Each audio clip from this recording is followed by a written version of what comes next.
आपने पूछा हम त्रय कर्मों से न्यारे हैं। लोग कहते हैं कौन से हैं वे तीन कर्म, उनका स्वरूप क्या है और हम न्यारे हैं, इसका सही लक्षण क्या है। देखो भैया, अगर देखा जाए द्रव्यार्थिक नय से, निश्चय नय से, तो आत्मा वास्तव में त्रय कर्मों से न्यारा है। आत्मा में कोई भी किसी प्रकार का कर्मल नहीं है। लेकिन रूपी जीव कहें या संसारी जीव, कर्म संयोगी कहें या जीव पदार्थ, ये तीन प्रकार के कर्मों के संयोग में है। और यदि कर्म के संयोग में नहीं है, वो द्रव्य दृश्य अनुभव कर रहा है, तो उसकी पहचान ये है। तीन कर्म के नाम हैं द्रव्य कर्म, जिनमें चार घातिया दोनों की 1 से 48 कर्म प्रकृतियों का संयोग, जिनके उदय में प्राणी अगले कर्म ग्रहण करने योग्य विभाव भाव कर सकता है, करता है। ये नियम नहीं है, क्योंकि आत्मा कर्म का संयोग में कर्म बंद करने वाले भाव करे ही, ये जरूरी नहीं है। क्योंकि 85 प्रकृतियां 1 से 48 में अहम परमात्मा के भी सत्ता में रहती हैं। ये द्रव्य कर्म है, जिसको सब जानते हैं कि घातिया के 5 ज्ञानावरण आदि, 9 दर्शनावरण आदि, 28 मोहिनी की, 5 अंतराय की।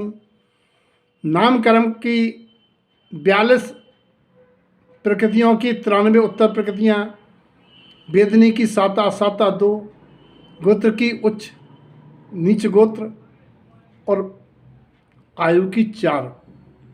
इस प्रकार से 1 से 48 प्रकृतियाँ होती हैं।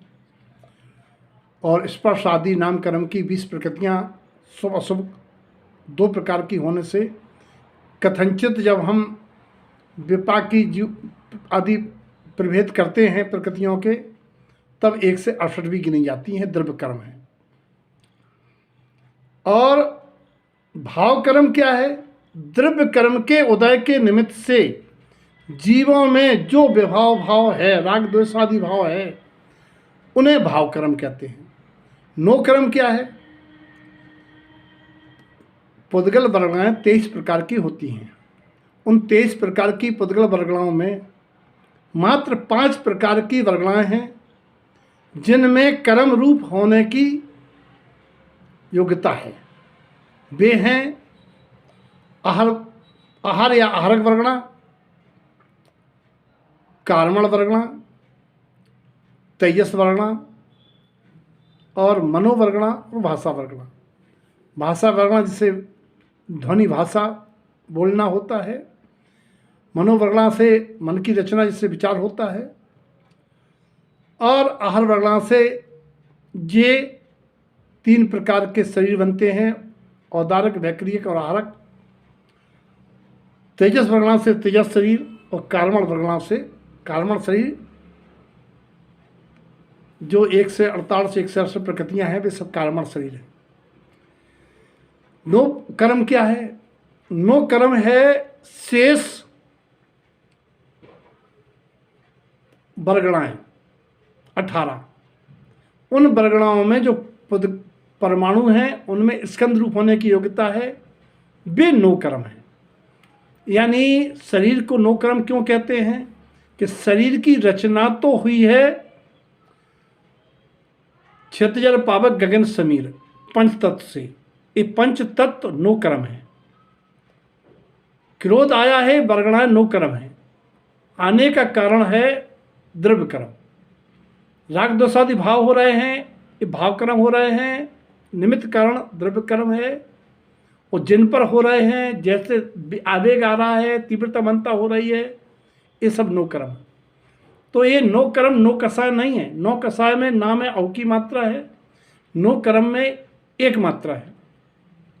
तो जो भी पौद्गलिक संयोग है वो नो कर्म है, दिखाई दे रहा है। और जो दिखाई नहीं दे रहा है, पुद्गल है, वो द्रव्य कर्म है। जो वर्तमान में पौद्गलिक भाव हो रहे हैं, औदिकादि 3 प्रकार के भाव, इस कर्म सापेक्ष भाव, ये भाव कर्म है। और अगर हम वास्तव में जिस समय किसी भी कर्म के उदय से हम किसी प्रकार का विभाव भाव में नहीं जा कर के स्वभाव में रह रहे हैं, कोई भी कर्म वर्गणाएं ग्रहण नहीं कर रहे हैं और किसी भी नो कर्म से रचित किसी भी रूपी पुद्गल में लालायत, आकर्षित, द्वेष, राग, गिलानी कुछ भी नहीं, विकार नहीं हो रहे हैं, तब हम जाने कि हम तरह कर्मों से न्यारे हैं। जिस समय हमारी परिणति विकारी होने लगे, उस समय ये विचार करना है कि हम इन तीनों से न्यारे हैं। ये मेरा स्वरूप नहीं है, ये मेरे लिए दंडनीय अपराध है। इसका दंड मैं अनादिकाल से 4 के 84 लाख परिभ्रमण करते भोग रहा हूँ, अब नहीं भोगना है। ये स्थिति है। तरह कर्मों से न्यारा हूँ, स्वभाव से हूँ, पर्याय में अभी संयोग है।